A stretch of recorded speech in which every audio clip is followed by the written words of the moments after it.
The night was sultry, thick with the promise of something more than just a casual rendezvous. Jenna had that kind of aura, a dangerous allure that drew me in like a moth to a flame. We decided on a quaint, out-of-the-way diner for our first date, the kind of place where time seemed to stand still and secrets hung in the air like cobwebs. As I walked into the diner, the bell above the door jingled, and there she was. Jenna, perched at the corner booth, a wry smile playing on her lips. She had that look, the one that suggested she held the key to a world I had only glimpsed in my darkest dreams. We exchanged pleasantries, diving into the requisite small talk that accompanies first encounters. But beneath the surface, there was an undercurrent of something deeper, something primal. I couldn't help but feel like I was unraveling a mystery, peeling back layers to expose a truth that was both tantalizing and terrifying. As the night wore on, Jenna's stories became increasingly macabre, each one delivered with a gleam in her eye that bordered on madness. She spoke of abandoned buildings that whispered secrets, of forgotten graveyards where the dead refused to rest. Her tales were like a drug, intoxicating and addicting, and I found myself hanging on her every word. With a sly smile, she suggested we take a stroll through the nearby woods. The moon was full that night, casting an ethereal glow over the landscape. The shadows danced, and the air was thick with a primal energy that seemed to hum beneath my skin. As we walked, Jenna's hand slipped into mine, her fingers cold and electric. Her touch sent a shiver down my spine, but I was powerless to pull away. She led me deeper into the woods, her steps sure and purposeful, as if she knew the path by heart. And then we reached it, an ancient tree, its gnarled roots reaching out like skeletal hands. Moonlight filtered through the branches, casting a pattern of light and shadow on the forest floor. Jenna turned to me, her eyes gleaming with an intensity that left me breathless. "This place has power," she murmured, her voice like a caress that sent goosebumps rippling across my skin. Can you feel it? I nodded, unable to tear my gaze from her hypnotic eyes. She leaned in, her lips brushing against mine, and in that moment, the world seemed to shift. Reality blurred, and I was engulfed in a surreal, feverish dream. The dream was a whirlwind of sensations, the taste of blood on my lips, the feeling of hands gripping my throat, the sound of distant laughter that echoed through the darkness. I was trapped in a nightmare, a realm where pleasure and pain melded into something intoxicatingly sinister. And then, just as suddenly as it had begun, the dream shattered, leaving me gasping for air. Jenna stood before me, her lips stained crimson, a triumphant smile curving her lips. The moonlight cast strange shadows across her face, transforming her into something otherworldly, something beyond human. You tasted it, didn't you? She purred, her voice a seductive whisper that sent a chill down my spine.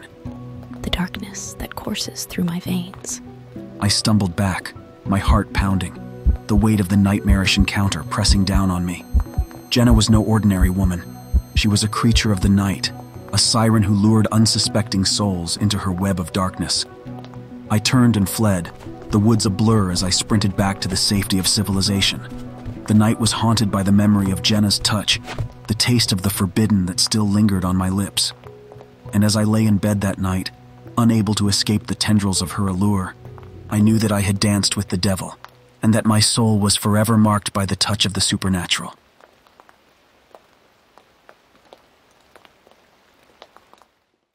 In the quiet solitude of her apartment, Emily found solace in the memories stored within the walls, the photographs, the letters, and the echoes of conversations long past were all she had to hold on to after the loss of her beloved grandmother, Margaret. But as the days turned into weeks, an unsettling change began to unfold. Late one night, as rain tapped gently against the windows, Emily's phone jolted her awake with its piercing ringtone. With groggy hesitation, she answered the call, only to be met with a deafening silence. She frowned, her heart quickening, but before she could hang up, a faint whisper echoed through the line, a whisper that sounded uncannily like her grandmother's voice. "Emily, dear," the voice murmured, sending a shiver down her spine. "remember our walks in the garden?" Her breath caught as the memories flooded back, the laughter, the stories, the scent of blooming flowers. It was Margaret's voice, unmistakably so, but it was impossible. Margaret had passed away months ago. The calls continued, each one replaying conversations Emily had shared with Margaret. They became increasingly vivid, transporting her back to moments she had long cherished. The voice carried the same warmth, the same cadence, as if Margaret was right beside her. Emily's emotions swung between comfort and confusion, her heart torn between the desire to hear Margaret's voice and the unsettling knowledge that it shouldn't be possible. As the calls persisted, Emily's curiosity was overshadowed by a gnawing sense of unease. One evening, after another eerie call, she found herself standing before a flyer for a local seance. She had never been a believer in the supernatural, but desperation pushed her to consider the unthinkable. Could these calls be a message from beyond the grave? With trepidation, she attended the seance. The room was dimly lit. A circle of individuals gathered around a table, their hands linked as a medium led them in an attempt to communicate with the other side. Emily's skepticism fought against her longing, but as the seance progressed, an unsettling presence seemed to envelop the room. A chill filled the air, and Emily's heart raced as the medium's eyes fixed on her. "Margaret," the medium murmured, her voice distant and ethereal. "She's here." Emily's breath caught as the air seemed to thicken, a weight pressing down on her chest. The room grew still, the silence punctuated only by the soft rustling of fabric. And then, in a voice that sent waves of emotion crashing over her, Margaret spoke, the same voice that had echoed through her phone. "Emily, my dear." Margaret's voice came, accompanied by a faint, comforting touch on her shoulder. "There are things beyond what we can understand." Tears welled in Emily's eyes as she nodded, a mixture of grief and wonder overwhelming her. The seance ended, and she left with more questions than answers, but a newfound acceptance that perhaps the boundaries of life and death were not as rigid as they seemed.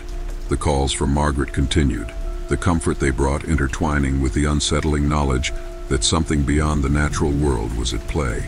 Emily shared her experiences with close friends who offered support and a listening ear, even if they couldn't fully comprehend the intricacies of her situation. As the months passed, Emily's connection with Margaret deepened, and the calls became a source of solace. But one night, as Emily sat in her dimly lit living room, a call came through that was unlike any before. Margaret's voice was strained, almost desperate. "Emily, you must listen. Margaret's voice pleaded. There are dangers you can't see." The message left Emily shaken, a sense of foreboding settling over her. She delved into research, determined to uncover the truth. She learned of entities that could mimic the voices of the deceased, preying on the vulnerable and luring them into the unknown. Armed with this knowledge, Emily embarked on a journey to sever the connection. It wasn't easy, but she found a way to shield herself from the calls, to protect herself from the potentially malevolent force that had disguised itself as her grandmother. The calls faded, leaving Emily with a mixture of relief and grief. She had touched something beyond the realm of the living, but the experience had left its mark. In the end, she had learned that the boundary between life and death was not something to be trifled with, that some mysteries were best left unsolved, and that even in the world of the supernatural, caution and skepticism were vital guides.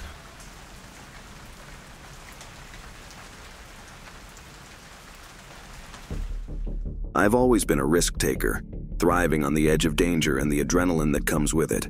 So, when an opportunity presented itself, I embraced it with a mix of excitement and calculated precision. The plan was simple: rob a jewelry store that was rumored to be a haven for rare gemstones and priceless artifacts. It was a gamble, but I was willing to take the chance. Dressed in black, with a mask concealing my face and a bag at the ready, I stepped into the dimly lit jewelry store.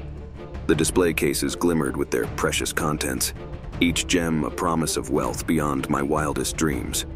I pulled out the gun I had brought for intimidation, my heart racing as the weight of the situation settled in. "Hands up!" I barked, my voice disguised by the mask. The store's sole occupant, a middle-aged man with thinning hair and wire-framed glasses, raised his hands in surrender. Fear danced in his eyes, and I reveled in the sense of control that pulsed through me. I ordered him to open the display cases, my gun trained on him as he complied with trembling hands. The gems glinted under the lights, their brilliance beckoning to me like a siren's call. I reached out, my gloved fingers brushing against the cold surface of the diamonds and rubies. It was exhilarating, the realization that I was seconds away from securing a fortune that would change my life. But then, just as I was about to scoop up the precious gems, the unexpected happened. The man lunged at me, his hands gripping my wrist with a strength that caught me off guard. Panic surged within me, and I squeezed the trigger instinctively. The gunshot rang out, echoing through the store as the man crumpled to the ground. Time seemed to freeze as I stared at the lifeless body before me. Horror and shock mingled with the surge of adrenaline, and my heart pounded like a drum. I hadn't meant for it to end this way, but the deed was done. I grabbed the bag and the gems, my hands trembling as I stumbled toward the exit. As I pushed open the door, blinding sunlight greeted me. The world outside felt like a different realm altogether, a stark contrast to the darkness I was leaving behind. I hurried down the street, my thoughts a chaotic whirlwind of fear and guilt. The weight of what I had done pressed down on me, an inescapable burden that seemed to seep into my very bones. Days turned into sleepless nights as the guilt consumed me. I had taken a life, and no amount of wealth could erase that fact. But just as I thought I couldn't sink any lower, a letter arrived at my doorstep. Inside was a photograph, a snapshot of me, caught in the act of the robbery. Accompanying it was a chilling message. "I know what you did." Fear clawed at me as I realized I was being watched, that someone knew the truth behind the robbery gone awry. Panic surged within me, and I frantically searched for any clue that might lead me to this mysterious tormentor. But every step I took seemed to lead me further into a labyrinth of uncertainty. And then, one fateful night, I awoke to a sensation that sent a shiver down my spine. I was bound, my limbs secured to a chair, my heart pounding as I struggled to make sense of the situation. As my vision cleared, I saw him, the man I had believed to be dead, the man I had killed. A cruel smile played on his lips as he circled me, his eyes ablaze with a twisted joy that sent a chill through my very core. It was then that I realized he had orchestrated this entire charade, luring me into a trap where I would become the victim. "You took everything from me. He spat, his voice dripping with venom. Now it's time for you to pay." He took his time, each moment filled with a sadistic pleasure that seemed to fuel his very existence. The agony was relentless, each blow a reminder of the life I had stolen. In his eyes, I was no longer the attacker. I was the one at his mercy, the one who would suffer for my sins. As the hours turned into an eternity of pain, I understood the depth of my mistake, the thrill of the heist, the rush of power. They had led me down a path of no return. And now, as I writhed in agony, I knew that justice had caught up with me, that I was reaping what I had sown. In those final moments, as darkness crept in and the pain became a distant ache, I wished for a chance to turn back time, to undo the choices that had led me to this horrific end. But there are no second chances in a world stained by blood and remorse.